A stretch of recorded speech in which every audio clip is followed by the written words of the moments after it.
तो कैसे हैं दोस्तों, स्वागत है आपका हमारे channel crack SSC with Pankaj में। तो जैसे कि अभी CHSL 2022 है, उसका प्री हो गया है और जहाँ तक अपन ने बात करी है, सुना है इस महीने के एंड में रिज़ल्ट आ जाना चाहिए। ठीक है, प्री का रिज़ल्ट आ जाना चाहिए और उसमें लगभग 45,000 के आसपास बच्चे सेलेक्ट होंगे और उनका टायर 2 एग्ज़ाम होगा। ठीक है, तो टायर 2 है आपका जून में है, जून के एंड में आपके पास लगभग 70 दिन है अभी। ठीक है, 2 महीने पकड़ लो, एवरेज 2 महीने है और 2 महीने में ऐसा नहीं है कि कुछ किया नहीं सकता। 2 महीने में आराम से आप इस CHSL एग्ज़ाम को क्लियर कर सकते हो। मैंने जब 2018 दिया था ना, तो मेरे पास भी लगभग 3 महीने थे और उसी में मैं पढ़ा था। मेरे CHSL 18 में पोस्टल असिस्टेंट क्लियर करा था, फिर 19 में फिर से मैंने दिया था। मेरे प्री में 183 नंबर थे और 2020 भी मेरा निकल गया था, लेकिन मैंने स्किप कर दिया था। मैंने कहा यार अपना हो गया ऑलरेडी, तो क्यों सीट वेस्ट करनी। ठीक है, और अभी मैं CGL 21 से GST इंस्पेक्टर की पोस्ट पर सेलेक्टेड हूँ। ठीक है, तो कोई मुश्किल काम नहीं है, लेकिन ये है कि तुम्हारे को 2 महीने हैं और 2 महीने को तुमको अच्छे से एक प्रॉपर स्ट्रेटजी में, प्रॉपर स्टडी प्लान में अगर तुम काम करोगे तो सिलेक्शन पक्का है। लेकिन वहीं अगर तुम भटक गए तो तुम्हारी सीट कोई और ले जाएगा, इसकी भी पक्की गारंटी। क्योंकि CHSL जो है ना, वो बहुत टफ एग्जाम है। देखा जाए तो काफ़ी कम बच्चों का सिलेक्शन होता है इसमें। ठीक है, तो करना क्या है, सबसे पहले आपको पता होना चाहिए कि आपके जो 4 सब्जेक्ट हैं, मेजर 4 है, मैथ्स, इंग्लिश, रीजनिंग, जीके, उसको कहाँ से पढ़ना है और कैसे पढ़ना है। और 5वां और सब्जेक्ट है वो है कंप्यूटर, उसकी भी बात करेंगे। और टाइपिंग भी उसी दिन हो जाएगी। तो ये बहुत तगड़ी चीज़ है कि टाइपिंग उसी दिन हो जाएगी। इस चक्कर में बहुत लड़के फेल होंगे। हर बार क्या होता है ना कि मान ले टायर 2 हो गया है ना, उसके बाद फिर टाइपिंग में लग जाते थे, लगभग 5-6 महीने लगते थे। तो लड़के टाइपिंग की प्रैक्टिस कर लेते थे और एकदम क्लियर हो जाता था, कोई दिक्कत नहीं थी। लेकिन इस बार टाइपिंग में बहुत बच्चे फेल होंगे, वो भी एक इंपॉर्टेंट है और उस पर भी अपन बात करेंगे। ठीक है, तो सबसे पहले बात करेंगे अपन मैथ्स की। अब मैथ्स को तुमको क्या क्या चाहिए, मैथ्स में तुमको सिर्फ दो चीज़ चाहिए, है ना। क्या, एक तो तुम्हारे नोट्स जो तुमने प्री में पढ़े हैं और दूसरी तुम्हारी प्रीवियस ईयर की किताब जो तुमने प्री में जिसकी प्रैक्टिस करी है। ठीक है, ऐसा नहीं मत ले आना कोई। तुम्हारे पास प्री में किरण की है तो तुम पिनेकल ले आओ, प्री में पिनेकल है तो किरण ले आओ, ये सब मत करना। ठीक है, क्योंकि क्या होगा कि तुम्हारी उस किताब पे ऑलरेडी पकड़ है। ठीक है, प्रीवियस ईयर वाली पे, तो तुमको वही करनी है। अब तुम ना अगर CGL का पेपर देख लोगे 2022 का, या फिर उसके पहले का भी देख लोगे, 21 का देख लोगे, तुमको समझ में आ रहा है कि यार क्वेश्चन मतलब मैथ्स में बहुत टफ नहीं आ रहे हैं।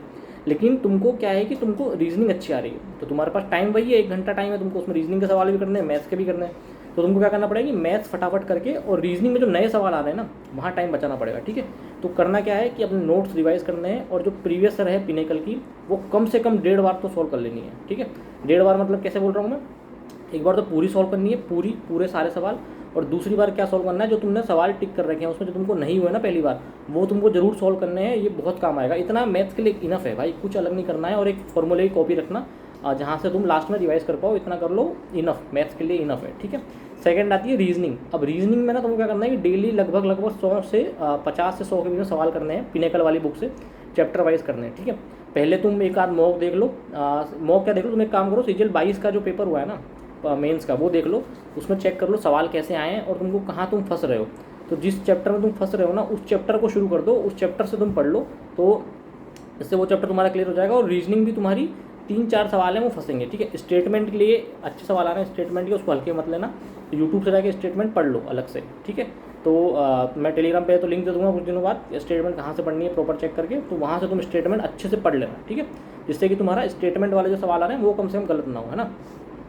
फिर बात करते हैं इंग्लिश की। अब इंग्लिश में यार क्या करना है कि इंग्लिश में किताबें रखनी है कम और रिवाइज करना है ज़्यादा, क्योंकि टाइम है बहुत, सिर्फ 2 महीने। तो एक तुम्हारे पास होनी चाहिए वोकेब की किताब, कोई से भी यूज़ करते हो, किरण की यूज़ कर रहे हो, ब्लैक बुक यूज़ कर रहे हो, कोई फ़र्क नहीं पड़ता, लेकिन उसी किताब को यूज़ करना, नई कोई भी किताब लेके नहीं आनी। और ये मत करना कि अभी CGL 22 में जो वोकेब आई है वो भी पढ़ने लग जाओ, CPM आई वो पढ़ने लग जाओ। उससे सवाल बहुत कम रिपीट होते हैं। मतलब ऐसा नहीं होता कि वो मोस्टली सवाल जो पुराने एग्जाम है ना उसी से रिपीट होते हैं।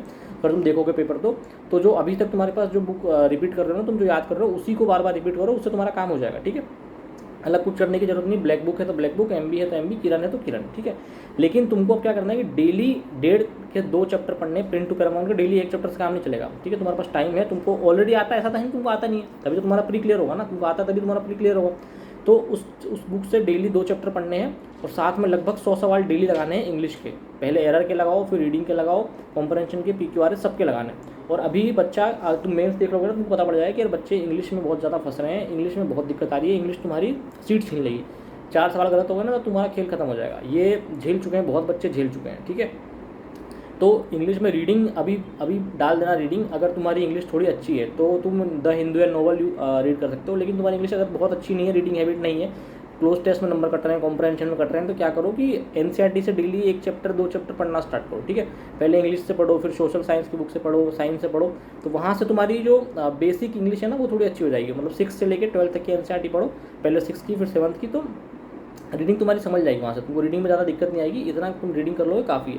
अगर कोई तुम्हारे पास ऐप है, मान लो जैसे एसएससी इंग्लिश करके ऐप आता है, उससे तुम अगर यूज़ करो तो वहाँ से तुम प्रैक्टिस कर सकते हो, क्विज दे सकते हो वहाँ से।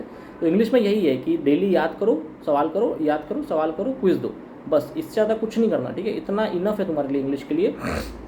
और रीडिंग, अगर तुम रीडिंग करोगे ना तो रीडिंग से तुम्हारा एक फ़ायदा होगा कि तुम्हारे ग्रामर भी सुधरेगी और तुम्हारी वोकैब भी सुधरेगी, तो दोनों चीज़ें अपने आप मेंटेन हो जाएंगी। तो इतना करो, वो काफ़ी इंग्लिश के लिए बहुत है, ठीक है।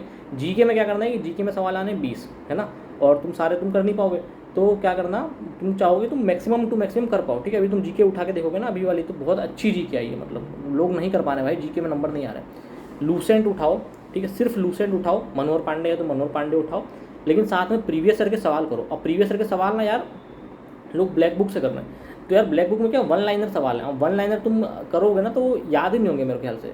तुम वोके ब्लैक बुक से पढ़ रहे हो वो अच्छी बात है, वहाँ से तुम याद कर सकते हो, लेकिन जीके 1 लाइनर में याद नहीं होती यार, तो वहाँ से मत करो। किरण राकेश यादव सर या पिनेकल की जो भी बुक है वहाँ से तुम प्रैक्टिस करो प्रीवियस ईयर के सवाल जीके की, और तुम्हारा काम हो जाएगा, ठीक है। और करंट अफेयर के लिए क्या करना है, पिछले 6 महीने के उठा लो, उसके पहले के आएंगे तो वो तो बहुत कम लोग कर पाएंगे वैसे भी, तो अब से लेके और पिछले 6 महीने के उठा लो। स्पीडी की मैगजीन उठा लो, कोई और मैगजीन है, कोई और सोर्स है तो उठाना, एक एक महीने वाला है ऐसा मत देखो, सीधा 6 महीने का उठाओ, ठीक है, और पढ़ डालो, काफ़ी है भाई, इतना बहुत है तुम्हारे लिए, इससे ज़्यादा करने की ज़रूरत नहीं पड़ेगी।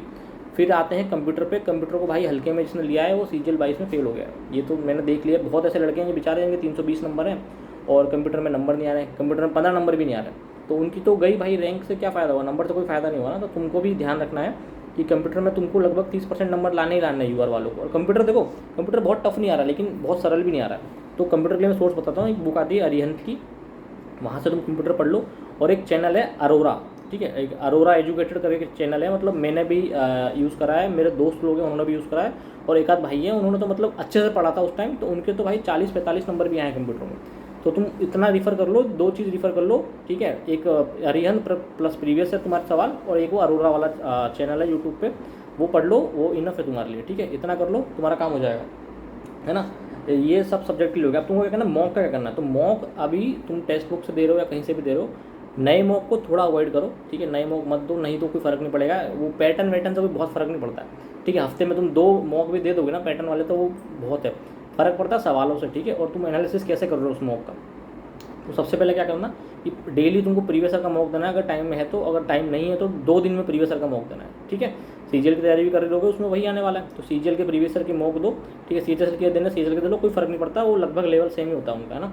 तो डेली तुमको या अल्टरनेट तुमको मॉक देना है, और क्या करना है कि तुमको हर एक सब्जेक्ट को अलग एक कॉपी में लिख लेना है ना। उसमें 2 चीज़ें करो, एक तो वो सवाल लिखो जो तुमको आए ही ना, ठीक है, जो तुमको बिल्कुल नहीं आए तो उनको लिख लो अलग से, और एक वो सवाल करो जो तुमसे आ तो गए लेकिन तुमने टाइम ज़्यादा लगा दिया वहाँ पे, है ना, क्योंकि तुमको टाइम बचाना है ना ओवरऑल जाके, तो उन सवालों को अलग से कॉपी में लिख दो। फिर ये देख लो कि यार तुम 6-7 मॉक दे लोगे ना, तुमको समझ में आएगा कि यार मेरे को भाई इस वाले चैप्टर में मेरे सवाल गलत हो रहे हैं, ठीक है, या फिर इस वाले चैप्टर में मेरे को टाइम ज़्यादा लग रहा है, ये तुमको पता पड़ गया। तो उसके बाद क्या करो, उस चैप्टर को रिवाइज कर लो, उस चैप्टर के प्रीवियस लगा लो, वो तुम्हारा सेट हो जाएगा, ठीक है, इतना करने से। और तुमको एक सिली मिस्टेक का क्या करना है कि सिली मिस्टेक जो बच्चे करते हैं कि सिली मिस्टेक हो रही है नहीं हो रही है, उससे क्या करो यार, सिली मिस्टेक में क्या करना कि जब तुम सवाल करने वाले हो, ठीक है, मान लो तुम, ऐसा होता है ना बहुत बार कि यार एंटोनिम पे सिनोनिम क्लिक कर दिया, है ना, ऊपर के 2 ऑप्शन देख के टिक मार दिया, तो वो हो जाती गलतियाँ, और उससे तुमको नुकसान अभी बहुत ज़्यादा हुआ, क्योंकि 1/3 नेगेटिव मार्किंग है। तो क्या करना है कि जैसे ही लास्ट का जब तुम सवाल पढ़ने वाले हो ना, तो लास्ट की लाइन पढ़ना सवाल के, टिक करने से 5 सेकंड पहले, ठीक है, 5 सेकंड लास्ट की लाइन को देना और तब फिर टिक करना। इससे तुम्हारी लगभग 90% सिली मिस्टेक साफ हो जाएंगी, इससे तुम्हारा मामला क्लियर हो जाएगा, सिली मिस्टेक वाला तुम्हारा सिस्टम कवर हो जाएगा इससे, ठीक है। और एक चीज़ का क्या ध्यान रखना, वो है स्किपिंग, ठीक है। तुम मॉक दोगे, तुम स्किपिंग जरूर करना उसमें। तुमको लग रहा है कि कोई सवाल 3 लाइन से बड़ा आ रहा है, तुमको लग रहा है कोई नया टॉपिक फंस रहा है, ठीक है, तुमको लग रहा है कि यार ये मैं सवाल कर लूँगा लेकिन टाइम लगेगा इसमें, तो ऐसे सवालों को तुरंत स्किप कर देना। प्रॉपर स्किपिंग का देखना है तो मैंने अलग से वीडियो बना रखी है आर्ट ऑफ स्किपिंग करके, तो काफ़ी अच्छी लगी लोगों को, मैं पर्सनली यूज़ करता था मॉक में उसको, तो तुम वहाँ से भी रिफ़र कर सकते हो क्या करना है क्या नहीं करना, ठीक है। ऐसे तुम्हारी चीज़ें सुधर जाएंगी। और सबसे इंपॉर्टेंट बात कि भाई मॉकों में ना रैंक के पीछे मत भागो, मतलब ठीक है, नंबरों के पीछे मत भागो, तुम भागो परसेंटाइल के पीछे। तुम्हारा अगर परसेंटाइल अच्छा आ रहा है, 97-98 आ रहा है, तो ठीक है, तुम सेफ हो, तुम्हारी नौकरी कहीं नहीं जा रही, ठीक है। उसके बाद फिर तुम आगे इंप्रूव कर सकते हो उसमें, ठीक है। तो अपनी रैंक इंप्रूव करने के लिए आगे जा सकते हो। और अब सबसे बड़ी बात है टाइपिंग। अब भाई टाइपिंग क्या है ना कि टाइपिंग जो डीईओ वाले हैं, जो वो काफ़ी कम बच्चे हैं डीईओ वाले, तो उनके लिए तो ईजी है, ठीक है, उनकी तो वही 8,000 कैरेक्टर है 1 घंटे वाले, तो उनको दिक्कत नहीं है। पर तुम्हारे जो एलडीसी वाले हैं ना, जिसकी वैकेंसी ज़्यादा है, तो उनको भाई 35 वर्ड पर मिनट चाहिए इंग्लिश में, और हिंदी में चाहिए 30 वर्ड पर मिनट। तो इतना आसान नहीं होता भाई। सीजीएल में टाइपिंग बहुत आसान है, लोगों को बिल्कुल नहीं आती। 15 मिनट में धीरे धीरे करके देख देख के टाइप करते हैं ना, तो हो जाता है। सीएचएस की टाइपिंग ऐसे नहीं होगी। और सबसे बड़ी बात कि तुम अगर पहली बार दे रहे हो, तुम्हारे हाथ ऐसे ऐसे कपने लग जाएंगे अगर तुम्हारी प्रैक्टिस अच्छी नहीं है तो, ठीक है। तो टाइपिंग के लिए डेली कम से कम 1 घंटा टाइपिंग तुम मम्मी से देना स्टार्ट कर दो भाई। अगर तुमको टाइपिंग नहीं आती, अगर तुमको टाइपिंग आती है फिर टाइम वेस्ट मत करो, फिर दिक्कत नहीं है, तुम निकाल लोगे आराम से। तुमने अगर एक बार टाइपिंग दी है तो तुम निकाल लोगे। लेकिन टाइपिंग नहीं आती है तो अभी से सीखो। फ्री में सीखनी है तो एक वेबसाइट है इंडिया टाइपिंग, वहाँ से सीख सकते हो, ठीक है। या फिर टाइपिंग ट्यूटर से सीखना है, टाइपिंग ट्यूटर सीख लो। और डेली प्रैक्टिस करो भाई, डेली तुमको प्रैक्टिस करना है। और प्रैक्टिस कैसे करनी है, 10-10 मिनट के सेट लगाने हैं, ठीक है। सुबह 3 सेट और शाम को 3 सेट। ये अगर तुमको टाइपिंग आती है तो ये कर लो खाली, कि 10 मिनट का सुबह 3 सेट लगाने, शाम को 3 सेट लगाने, 10-10 मिनट के, तुम्हारी टाइपिंग सेट हो जाएगी। और पहले क्या करो, पहले धीरे टाइप करो, पहले एक्यूरेसी बनाने की कोशिश करो, बाद में धड़ धड़ धड़ धड़ वाली स्टार्ट करना, ठीक है। तो एक्यूरेसी पहले मेंटेन करो, बाद में धड़ धड़ पे आओ, तब तुम्हारी अपने आप चीज़ें मेंटेन होंगी। और टाइपिंग के ना ऑडियो मिल जाते हैं, क्योंकि तुम्हारे वहाँ जो रहेगा ना एग्जाम हॉल, वहाँ बहुत तेज आवाज़ आती है। तुम सिर्फ हाथ करोगे ना, तुम्हारे हाथ काँपेंगे। तो क्या करना है कि टाइपिंग के जो ऑडियो मिल जाएंगे ना एग्जाम वाले, उनको लगाना, ईयरफोन लगाना, और फिर टाइप करना। मैं ऐसे ही करता था भाई, जिससे क्या है कि तुम्हारा वहाँ पे जो माहौल है ना, एक्चुअल एग्जाम हॉल का माहौल, वो तुमको मिल जाएगा घर पे, और तुम्हारा काम हो जाएगा, ठीक है। कीबोर्ड से कोई फ़र्क नहीं पड़ता, तुम कोई भी सॉफ्ट कीबोर्ड ले आओ। ज़्यादातर हार्ड कीबोर्ड बहुत कम जगह फंसते हैं आजकल, ठीक है। सॉफ्ट कीबोर्ड ले आओ, किसी का भी प्रोडक्ट का ले आओ, प्रोडक्ट फंस जाता है बहुत जगह। या फिर एसर का ले आओ, लिनोवो का ले आओ, कोई सा ले आओ, कोई फ़र्क नहीं पड़ता, ठीक है। थोड़ा सा 1 आध वर्ड पर मिनट का अंतर आता है, उससे ज़्यादा कोई फ़र्क नहीं पड़ता उसमें, ठीक है। टाइपिंग की प्रॉपर वीडियो मैं अलग से बना दूंगा, एरर की वाली और क्या स्क्रॉल वगैरह का, क्योंकि मैं दे चुका हूँ 2-3 बार टाइपिंग दी है मैंने, और हर बार क्लियर करिए। तो टाइपिंग के बता दूंगा प्रॉपर क्या करना है, कैसे करना है। लेकिन शुरू जरूर कर दो टाइपिंग। अगर नहीं आती तो सीख लो, प्रॉपर फ्री हैंड टाइपिंग सीखो, ठीक है। कहीं ट्यूटर सीख लो, वहाँ से सीखो। ऑनलाइन सीखनी है तो इंडिया टाइपिंग से सीख लो, ठीक है। प्रैक्टिस के लिए 2 वेबसाइटें हैं, एक 10 फास्ट फिंगर है, वहाँ से तुम प्रैक्टिस कर सकते हो। सोनी टाइपिंग ट्यूटर है, वहाँ से तुम प्रैक्टिस कर सकते हो, ठीक है, वो मिल जाएगा आपको इजीली। और एक स्पीडो करके सॉफ्टवेयर आता है, लेकिन वो थोड़ा पेड है, तो वो तुम चाहो तो लास्ट के 15 दिन में यूज़ कर सकते हो। तो तुम्हारी टाइपिंग तुमको एक्चुअल वाला अगर चाहिए तुमको, कि भाई एसएससी में एक्चुअल के साथ आता है, वैसा अगर तुमको करना है तो स्पीडो वाला ले लेना लास्ट के 15 दिनों में, जब तुम्हारी टाइपिंग अच्छी हो जाए। तो उसके पहले तो फ्री पे ही करो, वो इनफ है तुम्हारे लिए, ठीक है। इतना कर लिया ना भाई, इतना अगर तुमने रेगुलरली कर लिया, डेली 8-9 घंटे पढ़ लिया ना, तो तुम्हारा सिलेक्शन कोई नहीं रोक रहा। लेकिन तुम चाह रहे हो कि भाई 4 घंटे पढ़ के मेरा सिलेक्शन हो जाए, तो भाई ऐसा नहीं होना। तो वो तो तुम भाई 4 घंटे तो मत ही पढ़ो, फिर 4 घंटे से खेल लो, घूम लो, ठीक है। क्योंकि 4 घंटे पढ़ने वाले बहुत कम बच्चे हैं जिनका सिलेक्शन होगा। अपने जैसे एवरेज बच्चों का सिलेक्शन 8-9 घंटे पढ़ के ही होता है। तो डेली 8-9 घंटे दो, इतना करो। कोई डाउट हो तो डाल दो उसमें, ठीक है, कमेंट में। और मैं प्रॉपर थोड़ा अब सीएचएस के लिए अपन जाएंगे, टाइपिंग हर एक सब्जेक्ट वाइज वो अपन करेंगे धीरे धीरे, ठीक है। ये खाली ओवरऑल एक स्ट्रेटेजी है। वीडियो अच्छा लगे तो भाई लाइक कर देना, सब्सक्राइब कर देना। Thank you.